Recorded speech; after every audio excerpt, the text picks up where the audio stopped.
All right, so I want to show a project that I'm working on, and here's my end-to-end test suite, and I'm actually representing it with OpenTelemetry spans.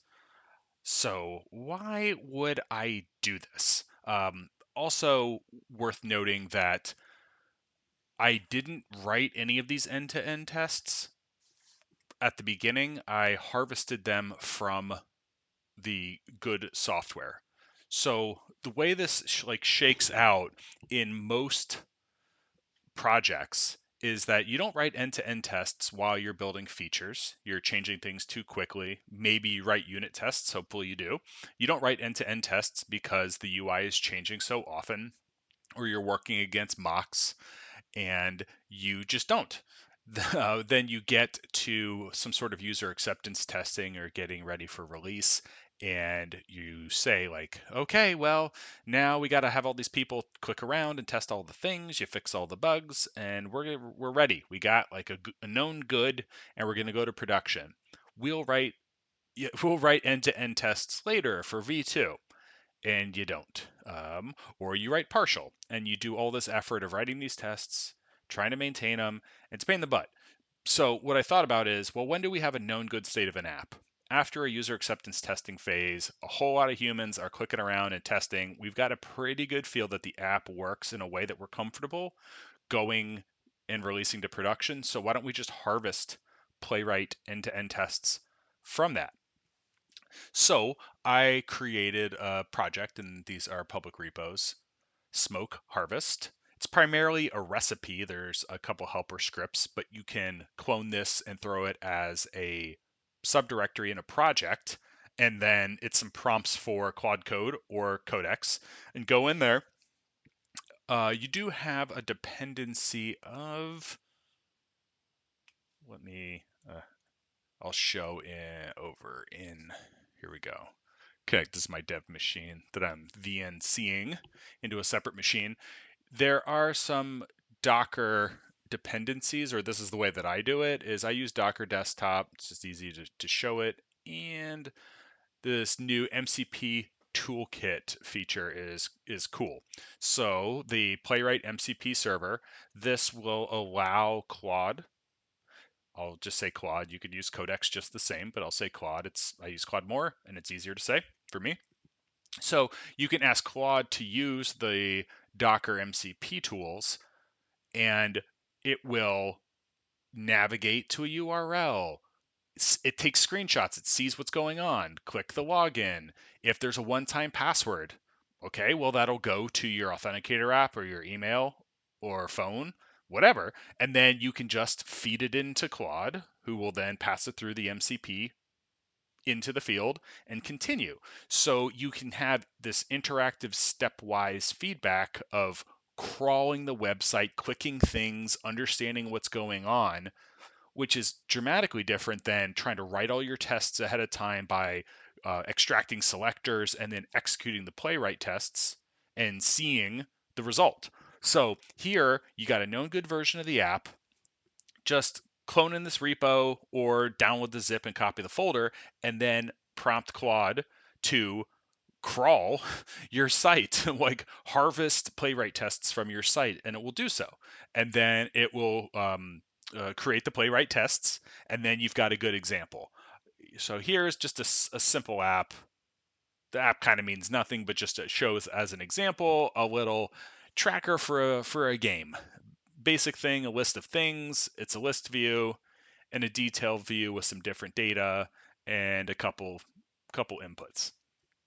Not complicated, but not absurdly trivial. There's some complexities around JavaScript timings that Claude gracefully figures out when it tries to crawl along and write the playwright tests, then execute those playwright tests, take screenshots, do a visual diff, and see if there's differences. There's some gotchas, and there's a blog post that I wrote that has some of these more gotchas, and I don't want to belabor the point here, but the idea is you got a good state of the app.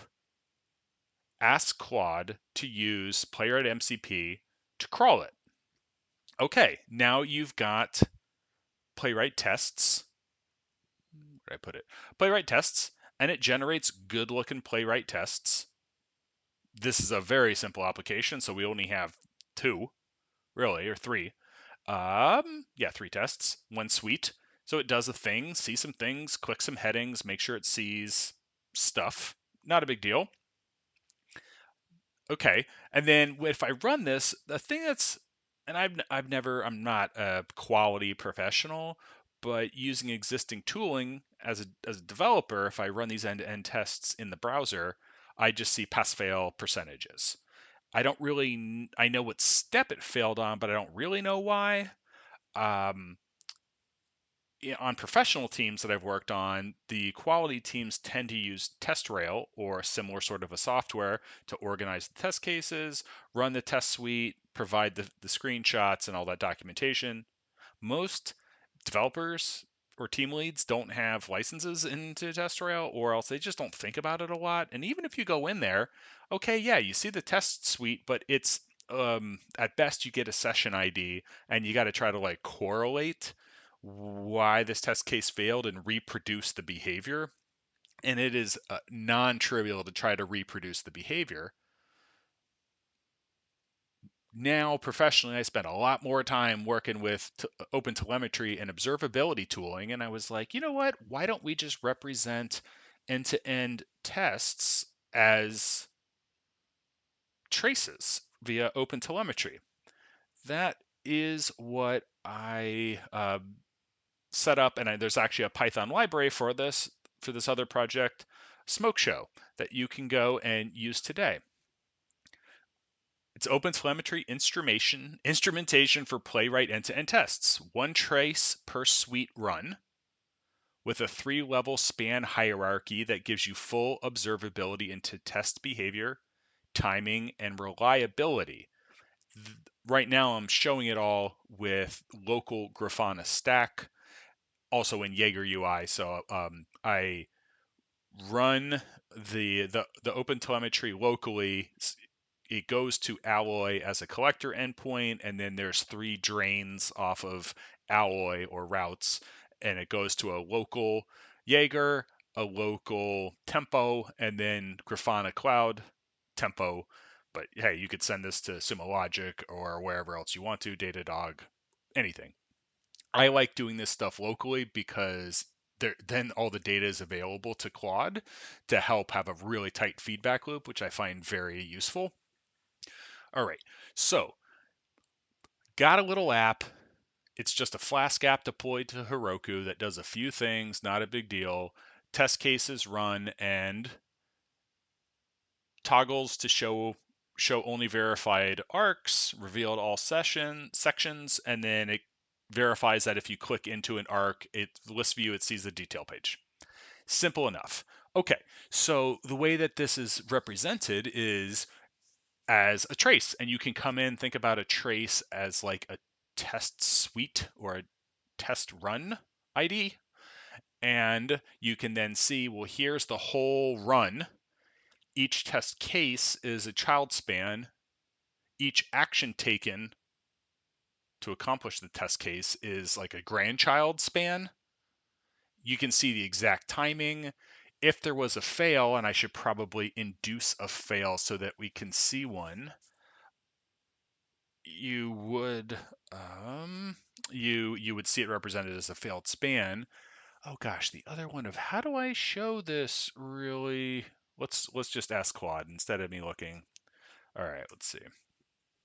Okay, so I would like you to induce a failure in the tests so that I have a trace that shows a failed test. I want to see that the span itself has, I'm guessing it's going to be coded in red inside of Jaeger. And since we have a failed test case inside of the test run, I'm assuming that there'll be a log written into Loki so we can see it in logs that the test case ran. So fail a test on purpose.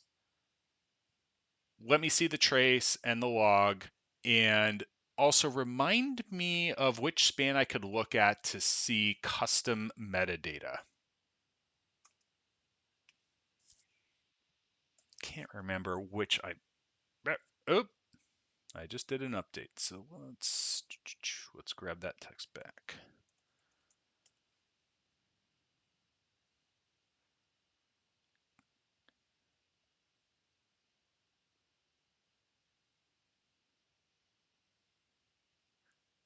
Oh, that's right.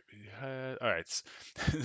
I have other blog posts and some other videos, and I'll make more if you want to know about this dev setup. But I'm in Terminal, and I've shelled into a separate Mac Mini that I've set up with all my tooling. I just ran a brew update, and so since I've got a new version of Claude Code on my dev machine, I need to approve it for security purposes. Okay, so this is a VNC remote desktop into this like dev machine where I've got all of my local observability stack running. And I had to approve, since that's actually where this Claude is running. All right, let's paste that thing back in.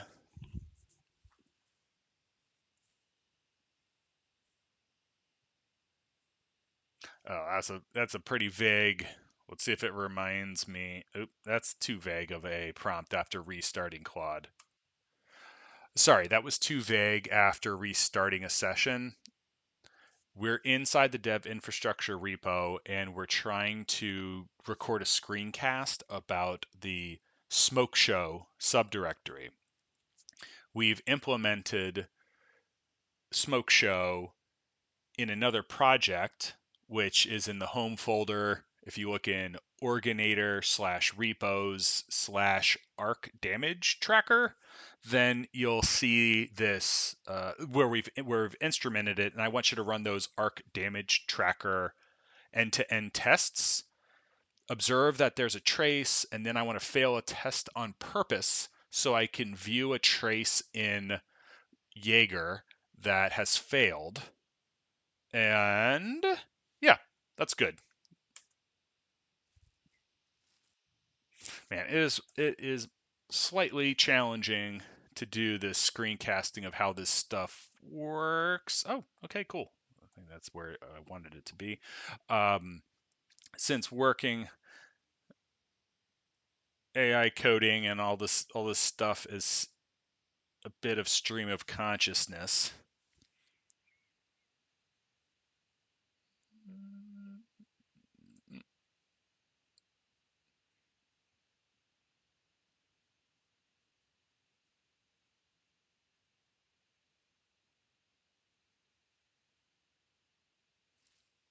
That looks okay.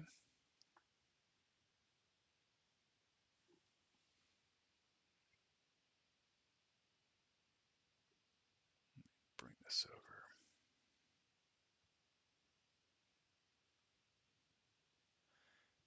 Well, I guess while it's running, I'll make mention. The way I run most, of my stuff, but the app isn't running. Yeah, sure. Is I've got about 4 long-standing projects that are being built on this dedicated Mac Mini. I use Tmux session for each of them. Example, this is my dev infrastructure. Is called infra as the alias, and then I use. Okay, cool. So it looks like it's doing things. I use separate tabs for or panes, Tmux panes.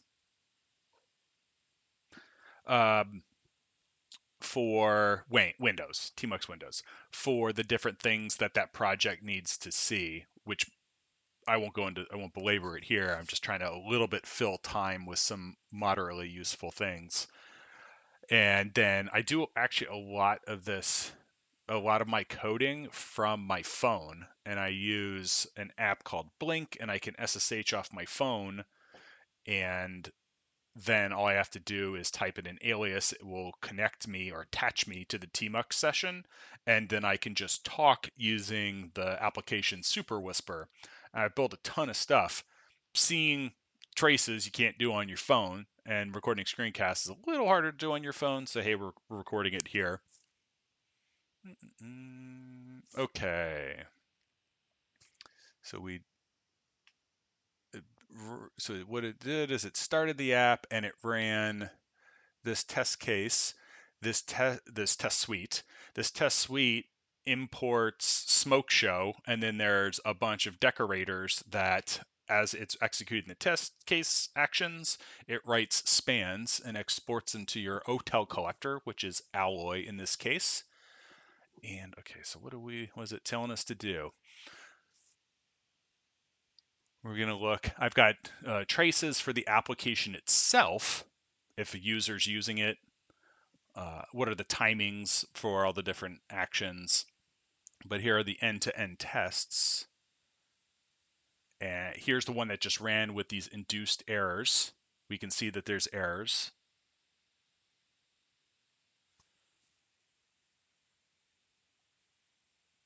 It was on the third test, arc detail content. And whenever there's a failed span, it also will write a log message, and there's correlation through span IDs so that you can see the exception message. Expected this text. Okay, awesome. That's really helpful. And what other metadata did we add? Most of this is just OTel stuff. Oh, here we go. This is a custom one. Added in that on every one of these spans, it includes the URL where the action was taking place. So if you see that it failed, instead of having to like know all the ins and outs of every single part of the app, you've got the link where it was run, and then you could just copy this and paste it. You've also got just other metadata so that it could really help you narrow down where the test failed and why. Okay, neat. Let's see, the child action spans like action extract metadata. All right, where are you? Actions extract metadata.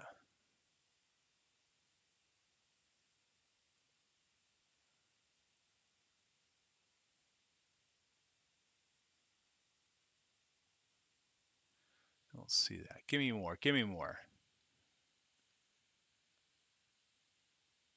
See custom domain metadata. Look at test homepage loads. Okay, homepage loads. Ah, here. Oh, here we go. Here's it. Yes.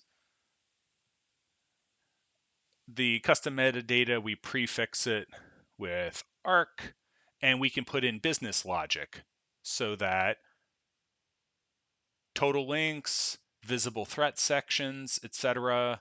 This is pretty common that you get questions from business where like they want to know about inventory. How many, if you got a list view, how many lists, how many sections, different users with that might be in different tiers, like loyalty tiers or whatever, and you want to show different things to different people. This is a way that you could see and track that. Sorry, I'm clicking around a little annoyingly.